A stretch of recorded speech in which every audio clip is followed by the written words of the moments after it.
Hello दोस्तों। आप लोगों को पता ही है कि जैसे कि अभी स्टार्टअप महाकुंभ हुआ था और उसमें कॉमर्स मिनिस्टर पीयूष गोयल ने कमेंट दी थी कि इंडिया के जो स्टार्टअप हैं उनका फोकस यूजुअली जो है क्विक कॉमर्स पे है और कंज्यूमर टेक ड्रिवन स्टार्टअप्स पे है।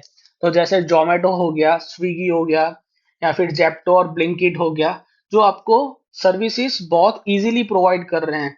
तो इंडिया का जो फोकस है वो इन चीजों पे है, नहीं कि एडवांस टेक्नोलॉजी जहां पे चाइना फोकस कर रहा है, राइट। और अगर हमें ग्रो होना है फ्यूचर में, चाइना से मुकाबला करना है फ्यूचर में, right, so we have to focus on the advance technologies like artificial intelligence, machine learning, तो ही हम ग्रो हो पाएंगे, राइट।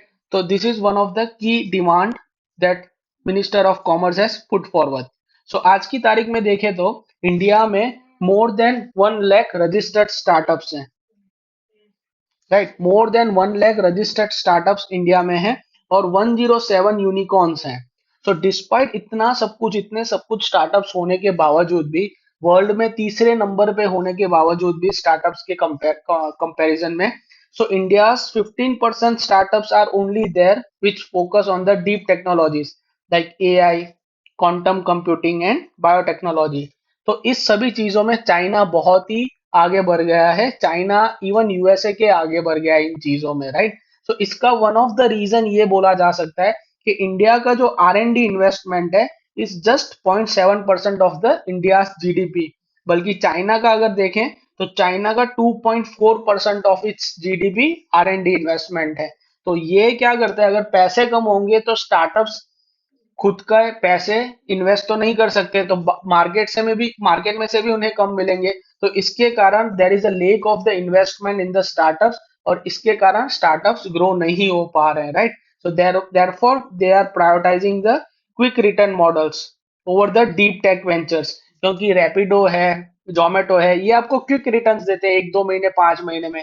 बल्कि जो स्टार्टअप्स जैसे डीप टेक्नोलॉजी के बेस्ड होते हैं, एआई के बेस्ड होते हैं, उनका जेस्टेशन पीरियड बहुत हाई होता है, लाइक 5 साल, 10 साल के बाद वो रिटर्न्स देते हैं। तो इसके कारण our startups are not adequately focusing on the critical technologies. तो देखें हम कि डीप टेक रिवॉल्यूशन कैसे स्टार्ट हुआ, राइट। सो जैसे वी नो दैट, राइट, इन पहले क्या हुआ करता था, रशिया की जगह यूएसएसआर हुआ करता था। तो जब यूएसएसआर ने 1957 में फर्स्ट सैटेलाइट लॉन्च की, स्पुतनिक, तो इसके कारण पूरे देश में हाहाकार मच गई, पूरे वर्ल्ड में हाहाकार मच गई। तो इसके फर्स्ट रिस्पॉन्स किसने दिया? तो यूएस ने रिस्पॉन्स दिया, राइट। यूएस ने तुरंत ही नासा का इस्टेब्लिशमेंट कर दिया और उसने स्टेम एजुकेशन को फोकस किया, पूरे एजुकेशन कैरिकुलम्स को चेंज करके। और फिर वहां से हमने देखा कि नासा की जर्नी स्टार्ट हुई। आज की तारीख में देखें तो चाइना जो है वो 57 क्रिटिकल टेक्नोलॉजीज में लीप कर रही है। तो टोटल क्रिटिकल टेक्नोलॉजी 64 है, उसमें से 57 में चाइना वर्ल्ड में आगे है, राइट। तो ये बहुत यानी चैलेंजिंग है वर्ल्ड के लिए, क्योंकि ऐसा बोला जाता है कि जो क्रिटिकल टेक्नोलॉजीज में आगे होगा वही देश इन वर्ल्ड में वो ग्लोबल पावर बनने के उसके चांसेस ज्यादा हैं।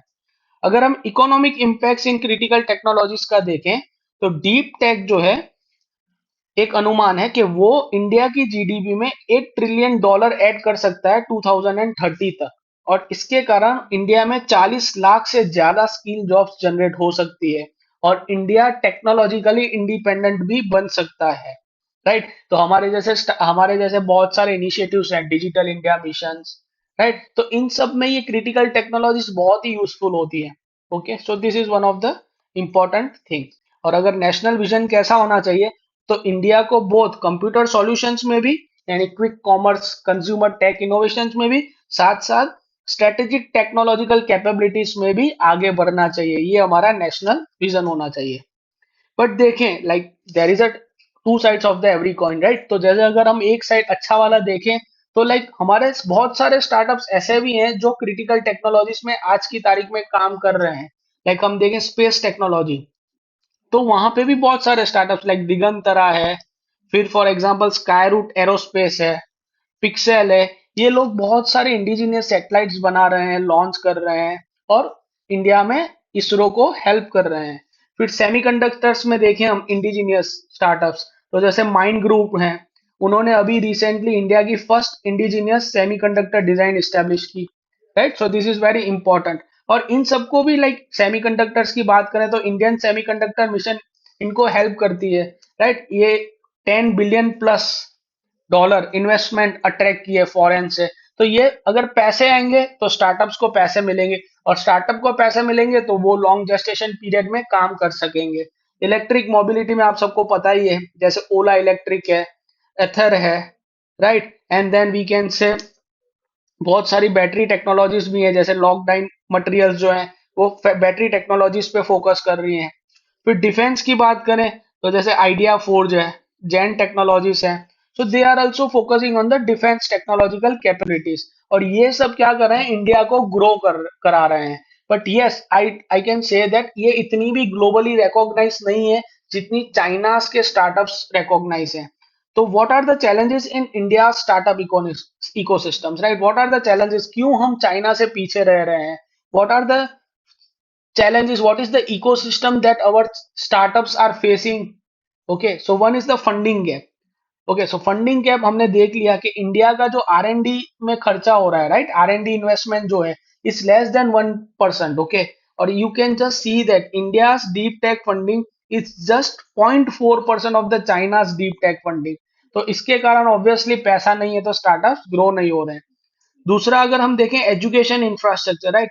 तो इंडिया की जो यूनिवर्सिटीज है वहां पे फैकल्टी स्किल्ड नहीं है, वहां पे डीप टेक की लेबोरेटरीज नहीं है, और इंडस्ट्री और एकेडमिक का कोलोब्रेशन नहीं है। तो अगर कोलोब्रेशन ही नहीं होगा तो पता ही नहीं चलेगा मार्केट में कौन सी टेक्नोलॉजीज हैं, और अगर वो कैरिकुलम में अपग्रेडेड नहीं होंगी तो फिर ग्रो ही नहीं हो पाएंगे, right. So outdated curriculum is there in the Indian educational institute.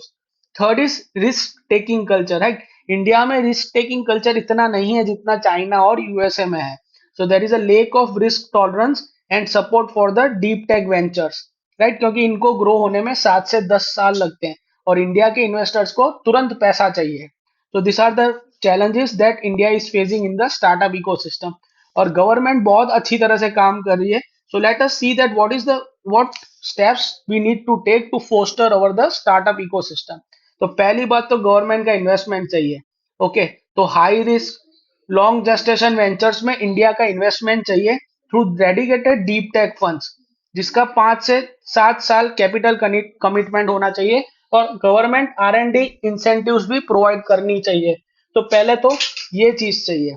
Second हम देखें तो एजुकेशन रिफॉर्म्स चाहिए, राइट। सो जैसे स्टेम एजुकेशन पे फोकस करना चाहिए, मॉडर्नाइज करिकुलम होना चाहिए जो डीप टेक्नोलॉजीज के हिसाब से हो, इमरजेंट टेक्नोलॉजीज उनमें इनबिल्ड की जाए।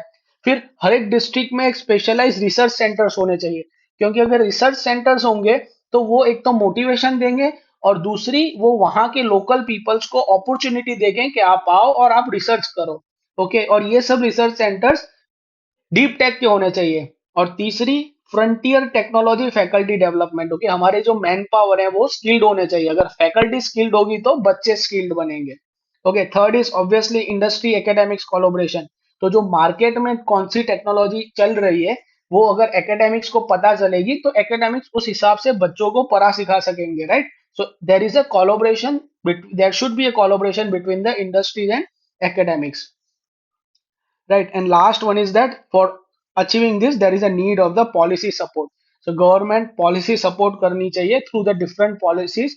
government कर ही रही है, बस उसको थोड़ा boost करना है ताकि सब पैसे, सब benefits क्विक कॉमर्स वाले नहीं ले जाएं, बट क्रिटिकल टेक्नोलॉजीज वाले भी इसका उपयोग कर सके। So thank you for watching। So if you like the video, please subscribe the channel and share this video as much as possible।